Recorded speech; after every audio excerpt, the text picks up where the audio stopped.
Nestled in the heart of Lancaster, Scotforth Cemetery stands as a silent tribute to those who served in both World Wars. Amongst its row of headstones are 30 Commonwealth War Graves, each bearing the name of a life cut short by war.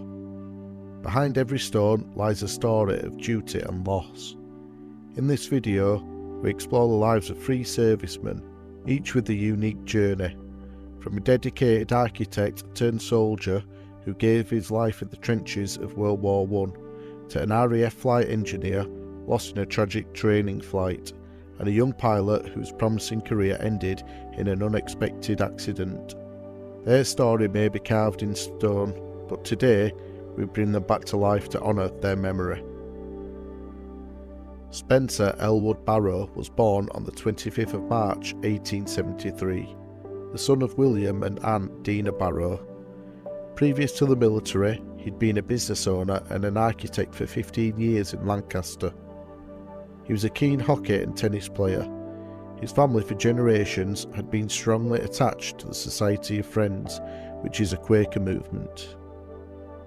Barrow was honorary treasurer of the Royal Lancaster Infirmary and took an active interest in the work of the YMCA. On the formation of the Lancaster Reserve Battalion, he joined as a private but was subsequently given a commission. He trained at Blackpool and Sevenoaks and landed in France on the 1st of May 1915. Just 4 days later, on the 5th of May, Barrow joined the 5th Battalion in the trenches. He had not been on duty more than 6 hours when he was severely wounded in the left arm by shrapnel, and he lay in the trenches several hours before he could be moved. His arm was terribly lacerated and broken in 2 places. After treatment in a field and base hospital, he was sent to St Thomas's Hospital in London, where efforts were made to save his arm. Progress was being made, but complications set in, and on the 16th of November 1915, Lieutenant Spencer Elwood Barrow died of his wounds. He was 42 years old. In memory of Spencer Elwood Barrow, the Royal Lancaster Infirmary had a stained glass window erected with a plaque which reads, "To the memory of Spencer Elwood Barrow, 5th Battalion, King's Own Royal Lancaster Regiment, Honorary Treasurer of the Royal Infirmary, who died aged 42 on the 16th of November 1915 from wounds received in action." This window is erected by his mother, brother, sisters and brother-in-law.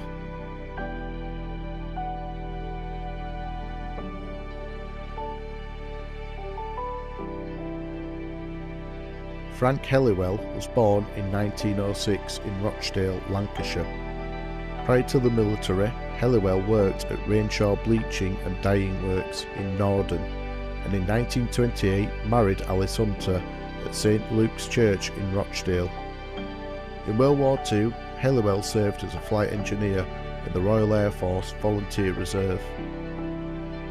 He was a member of 630 Squadron, which operated Lancaster Bombers and was part of No. 5 Group Bomber Command. The squadron's motto was Nocturna Mors, meaning death by night. At 22:04 hours on the night of the 18th of July 1944, Helliwell and his crew took off for a navigation exercise in their Lancaster Bomber ME-729, an aircraft which had been grounded for some weeks due to recurring technical problems. At 0:59 hours near Ayr in Scotland, with 2 engines failing, the crew bailed out, abandoning their Lancaster, which crashed at Mossdale Farm at Dalmellington. It is unclear how 3 of the crew came to be killed, but the 2 Canadians are buried at Dunure Cemetery.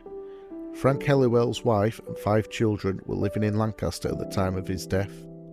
On Monday the 24th of July 1944, the funeral of Sergeant Frank Helliwell took place with full military honours.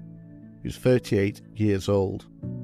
On the 8th of May 1977, his wife Alice passed away when she was 70 years old. She is buried with Frank, who had died 33 years earlier. The personal inscription for the grave reads, "Together at last."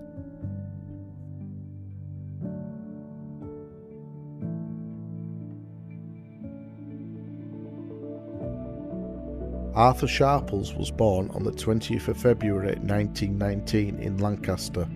He was the son of William and Janet Sharples. He studied at Lancaster Royal Grammar School.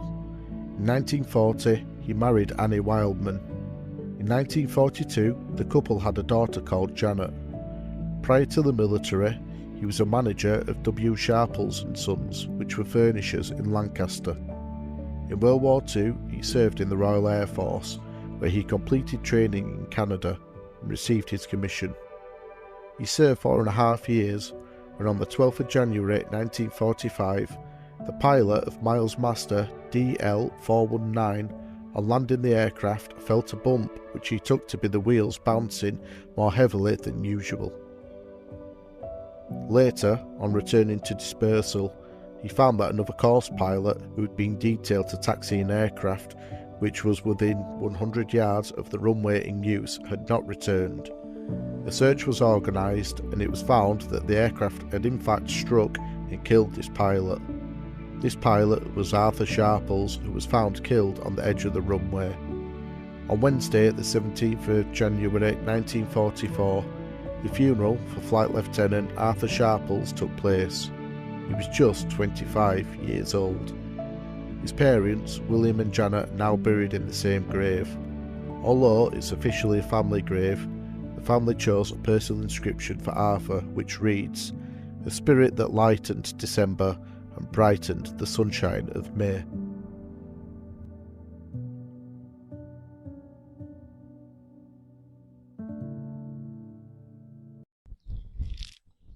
If you like listening to the stories of the history of those who came before, then please give the video a like and subscribe to keep updated about future videos of the history of those who came before.